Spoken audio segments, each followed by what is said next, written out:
Hello everyone. Myself Dr. M. Palaprasad Reddy, working as Associate Professor in the Department of Electrical and Electronics Engineering, Institute of Aeronautical Engineering, Hyderabad. In today's lecture, I am going to discuss Kirchhoff's laws. So this is the fundamental laws of electric circuits. And here, before going to define what is the Kirchhoff's laws, first of all, I want to introduce few terminology related to the electric circuits. So this is the basic circuit terminology, and here you can see the circuit here. So this particular circuit contains switch, and here there is a resistor, and here there is a cell. So this is the basic electric circuit. So what is meant by a circuit? So a circuit is a closed conducting path through which electric current flows, or we are making the electric current to flow through the circuit with the help of battery, conductors, or any other elements. Then what is meant by parameters of an electric circuits? So electric circuit constitute the various elements.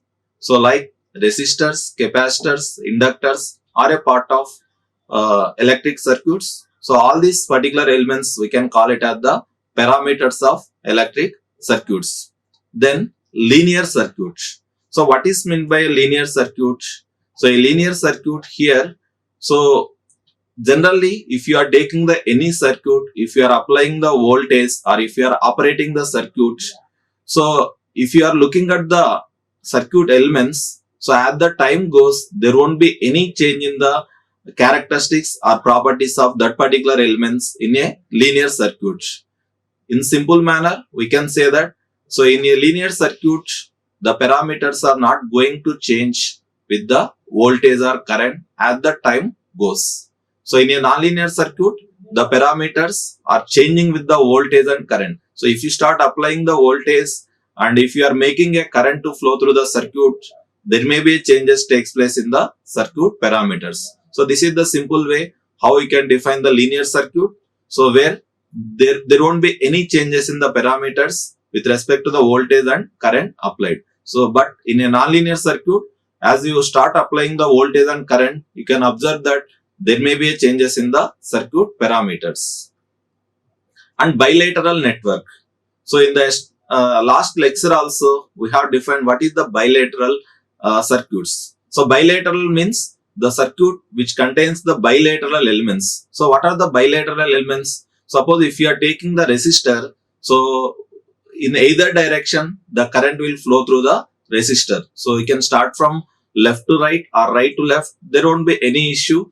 So if you are taking the resistor, but if you are considering the devices or elements like a diode and transistor, so you can diode conduct in only one way. So that is from anode to cathode only, the diode going to forward bias, and in similar way transistor also will conduct in one way only. So that means, so here we can define bilateral circuit means, so whichever the circuit is having resistors as the circuit elements, we can call it as the bilateral circuits. And if you are taking the unilateral circuits here, so in this particular circuit, the current flow takes place only in one direction. So for example, whichever the circuits having the diode and transistors as the circuit elements, so in that particular case, you can make current to flow in only one direction. Such a circuits we can call it as the unilateral circuits. And electric network. So in electric circuit, so what you are going to do in electric circuit, you are making current to flow through the circuit. So if the circuit is closed path, then only the current will flow through the circuit.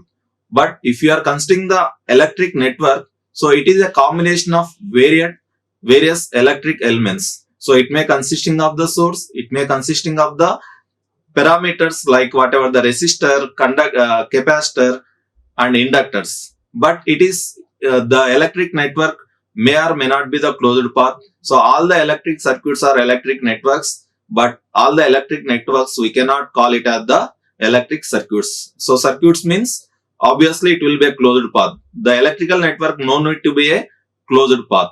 Then passive network. So in a passive network, so there may be a network elements, but there won't be any sources. In active network, so these particular networks contain one or more number of sources. So whenever you apply any electric source, then the current will flow through those particular circuits. In passive networks, you are not going to apply any source. So when you look at this particular circuit here, so this is the voltage source, and here you have the R, L, C elements are connected in the parallel. So here at this particular point, what you can observe here, so at this particular point, the resistor and voltage source are joined here, and also the capacitance and resistors are joined through this particular node. So that means node means junction at which two or more circuit elements are connected together. So this is one node and this is the another node. These both are same only. Okay. So where two or more circuit elements are connected together, that we can call it as the node. Then what is the branch? So branch is a part of network which lies between the two junctions. Suppose if you are taking this is one junction and this is another junction. So whatever the path exists between these two junctions, so we can call it as the branch. Then what is the path? So that is movement through elements from one point to the another point, going through the same path, but it is not going to cross twice. So if you are taking this is whatever the path, but if you are looking at this particular path, so this path is not going to cross a particular node twice. So it starts from this particular point and it is traveling to whatever the nodes of this particular circuit, and again it is coming back to the same point.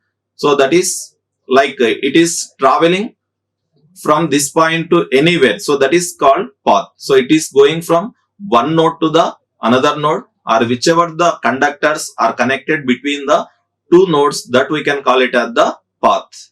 Then what is the loop? So it is a closed path for flow of current. So this is one of the closed paths for flow of the current. So this is also going to be one of the path, and this is also going to be one of the path. So all this we can call it as the loops. Then what is the mesh? So here a loop that does not contain any other loops within it. Suppose if you are taking this is one of the loop, but here you can see, so this is one loop, this is the another loop, this is the another loop. So this is not going to be the mesh. So that means here it is going to be a loop that does not contain any other loops within it. So that means here, so this is one mesh and this is the another mesh and this is going to be the another mesh. Why? Because here there is no inner loops within this particular loop, that we can call it as the mesh. But if you are considering this entire thing, this is not going to be a mesh. So these are the basic terminology generally we used in the electric circuits. So you have to remember all this particular terminology. So especially when you are talking about the Kirchhoff's laws, or if you are going to solve the problems related to this particular basic electrical circuits, you have to remember all these particular definitions. Then Kirchhoff's laws. So in the earlier class we have discussed the Ohm's law. So these Kirchhoff's laws are extension version of whatever the Ohm's law. So in 1847, G.R. Kirchhoff extended Ohm's law, and he given the two statements that are called Kirchhoff's laws. The first one is Kirchhoff's current law, and other one is the Kirchhoff's voltage law. So in Kirchhoff's current law, so here the algebraic sum of currents at a node is equal to 0. And if you are taking the Kirchhoff's voltage law, here the algebraic sum of voltages around closed circuit is equal to 0. So here the algebraic sum of currents at a node equal to 0, that is Kirchhoff's current law. In Kirchhoff's voltage law, algebraic sum of voltages around a closed circuit is equal to 0. And if we go in detail here, so this is Kirchhoff's current law. So once you look at this particular circuit here, so here there is a battery and here there is a light bulb. So whatever the current flowing from this battery to the light bulb and whatever the current from light bulb to the battery, both are same. So here there is no loss of current. So that means here we can define that the charge cannot be created or cannot be destroyed. So but you can conserve these particular charges. So based on this particular simple principle, the Kirchhoff's current law is defined. So that means here the Kirchhoff's current law states that, so here the charge cannot be created but it must be conserved. So here we can define the sum of the currents at a node equal to 0. So in mathematically we can write it as sigma n equal to 1 to n, in equal to 0. So that means here, so if the circuit containing n number of whatever the currents, the sum of all the currents at a particular node is going to be equal to 0. And here you can see this is the circuit having 3 paths for current. So here this is the battery, and here there are 3 nodes are there. So this is the node 1, and here you have the node 2. And here once you are going to apply the Kirchhoff's current law, so whatever the current entering into this particular node, so that is called I. So here the current entering into this particular node is I, and whatever the current leaving at that particular node, so this current is leaving, this current also leaving, this current also leaving. So at node 1, if you are applying the Kirchhoff's current law, then it is going to be I equal to I1 plus I2 plus I3. So this is when you are going to write whatever the expression by applying the Kirchhoff's current law, that is here. So whatever the sum of all the currents at a particular node equal to 0. So according to that one we can write I minus I1 minus I2 minus I3 equal to 0, or simply we can write I equal to I1 plus I2 plus I3. So whatever the currents, usually we can take it as the whatever the currents entering into the node, we can take it as the positive, and whatever the currents leaving from that particular node, we can take it as the negative. So similar way, when you apply the Kirchhoff's current law at this particular node, so here you can see whatever the current leaving, that is I, and whatever the currents entering into this particular node, that is I1, I2 and I3. So again, if you apply the Kirchhoff's current law at node 2, that is going to be whatever the currents entering, that is I1 plus I2 plus I3, and what is the current leaving, that is the total current I. So this is the another example here you can see. So this is a simple electric network here. So if you apply the Kirchhoff's current law, so this is the node. So this is the node. So what all the currents are entering into the node? So IA is entering into the node, and also IB is entering into this particular node. And what are the currents leaving? IC and ID are leaving that particular node. So we can write by applying the Kirchhoff's current law, you will get IA plus IB equal to IC plus ID. So whatever the currents entering into the node, that is IA plus IB equal to whatever the currents leaving that particular node, that is IC plus ID. So this is how simply you can apply the Kirchhoff's current law to any electric circuit. So for example, you can take, this is the automobile. So this is the automobile of here we can apply the Kirchhoff's current law. Suppose if you are taking the any automobile, so that is powered with the battery. So within this particular automobile, there will be a battery obviously. So all the automobiles, it may be the 2-wheeler or 4-wheelers, every automobile consisting of the battery. So how you are going to ignite your self-starting bikes with the help of battery? So how you are going to make the indicators with the help of battery? How you are going to use the headlights, display, everything within the vehicles, so that are going to use whatever the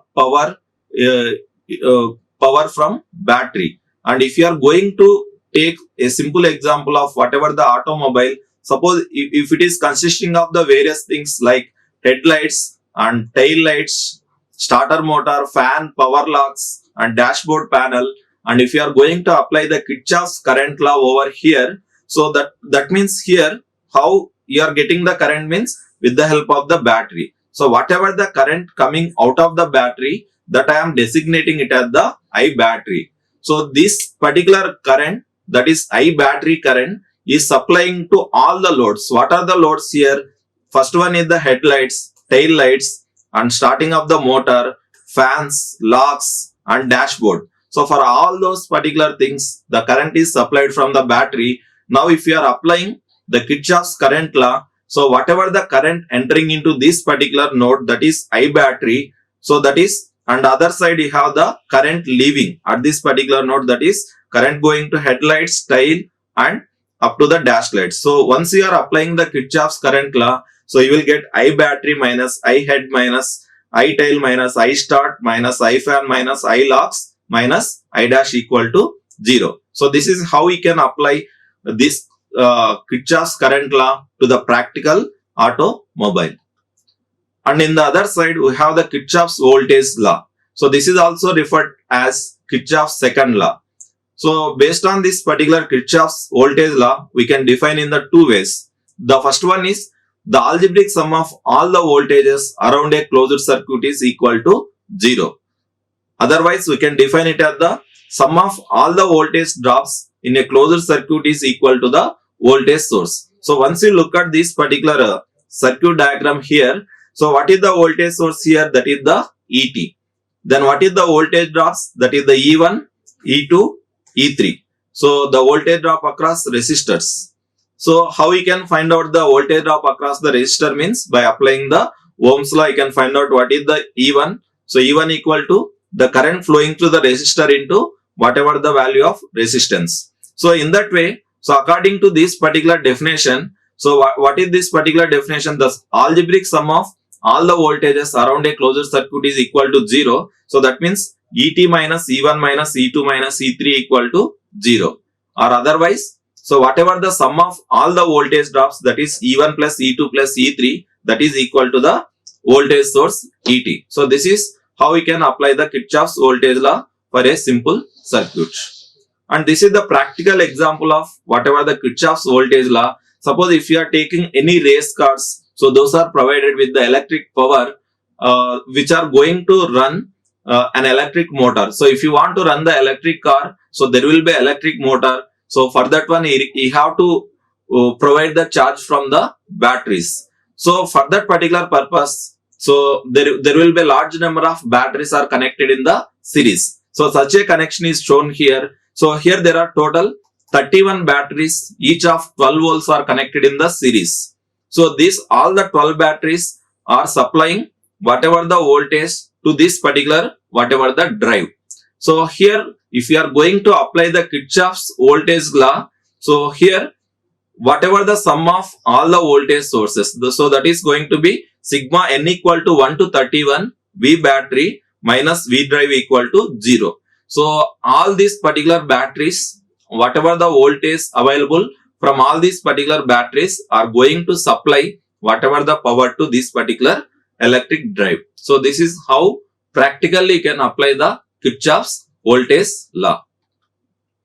Then when you are going to apply the Kirchhoff's laws, the sign convention is very important.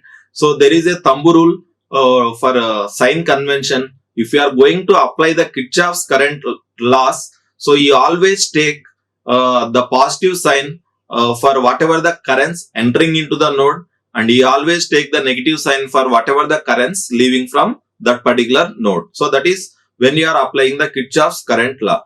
But when you are applying the Kirchhoff's voltage law, the sign convention is very important. So whenever there is a rise in the voltage, you can take the sign as the positive, and whenever there is a fall in the voltage, then you can take the sign as the negative. So just have a look at this particular diagram here. So there is a rise in the voltage. So what is meant by rise in the voltage? So that means here you can see, so the current is going from negative to positive. So whenever you see there is a voltage rise means, so the sign is from negative to the positive, then you can take it as the positive voltage, that is represented as the rise in voltage. So whenever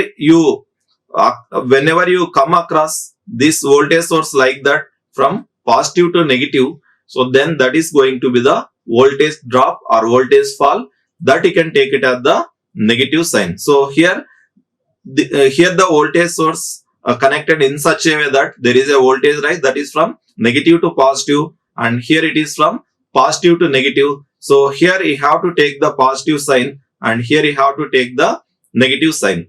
And also you can observe here, so here, so it is going from plus to minus. So that means there is a fall in the voltage, you have to take the negative sign. And here it is from minus to plus. So here there is a rise in the potential, you have to take it as the positive. So that is the only sign convention you have to follow in a very simple manner when you are going to apply the Kirchhoff's laws. So this is all about Kirchhoff's laws. So we have seen what is the basic definitions of electric circuits. So whichever the terminology you are going to utilize while solving the problems or while you are understanding the concepts of electric circuits, and also have defined what is the Kirchhoff's current law and have given the one practical example where you can utilize the where you can apply the Kirchhoff's current law, and also we have defined what is the Kirchhoff's voltage law, and we have seen one practical example also. So this is all about today class. Thank you. Like, share and subscribe. Hit the bell icon for more updates.